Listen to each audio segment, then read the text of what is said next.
Hey everybody. So today we're going to do a little bit of food plot maintenance.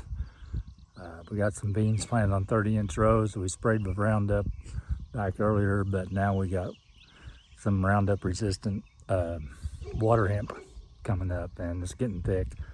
So what I did, I got my grandpa's old 2-row cultivator out and I did some work on it, and we're going to come through here with this up and down each row, and we're going to cultivate, and we're going to try to get rid of some of this water hemp. This is what it looks like after we cultivate it. If you come over here, this is what it looks like before we've cultivated it. So as you can see, we've got a mess going on here.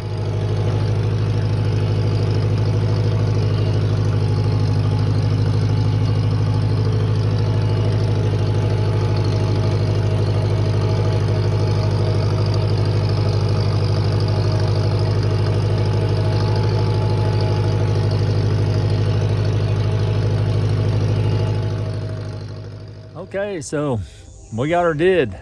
As you can tell, it looks a lot better already, a lot cleaner.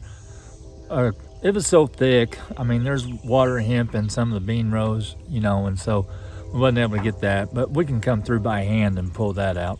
So we'll let this dry out. It'll help the beans to grow. It'll stimulate the roots, you know, it'll get more oxygen to them and loosen up the ground. And we'll probably wait and we start getting weeds and grass coming up again before the beans close the rows. Well, then we'll do it again. All right, everybody, it's about a month later since Jeff got done with his beans over there, cultivating those, as you guys saw in the beginning of the video. But I just want to give you an update on what the plot looks like now. So here we are, it's into the first week of July. You can see our clover blend that we got out here is doing really well. Jeff's mowed it a couple of times since that video. We haven't got it sprayed yet.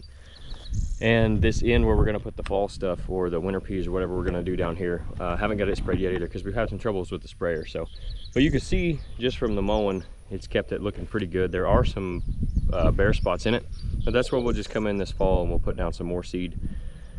And then what we get this fall will just be an added bonus, and then whatever doesn't grow will lay there and then it'll grow next spring. So we'll get those spots filled in, but overall it's looking pretty good. The clover is. You can see the Sudan grass too.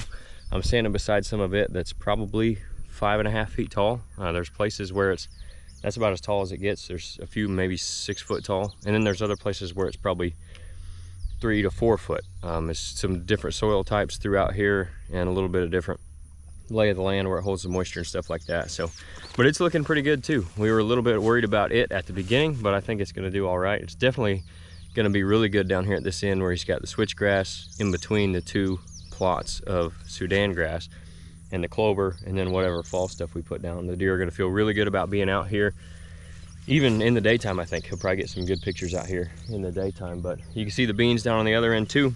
They're looking pretty good. Jeff just got done spraying those a little bit just to help some more with the weed control.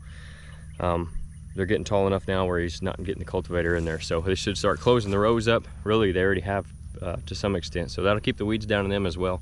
But it's all looking pretty good. I think this is going to set up well.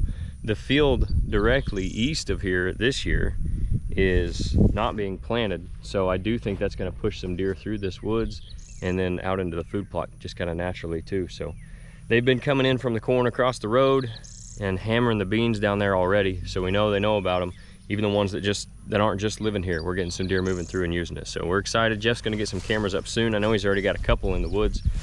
But here before long he's going to move it out to the food plot. He's got a path mode from the stand location in the woods where the old plot was all the way connecting to this plot now too. So should have some good travel corridors for him. We got some good food for him, and I think it's going to work out really well. So stay tuned and we'll keep you guys updated if we do anything else.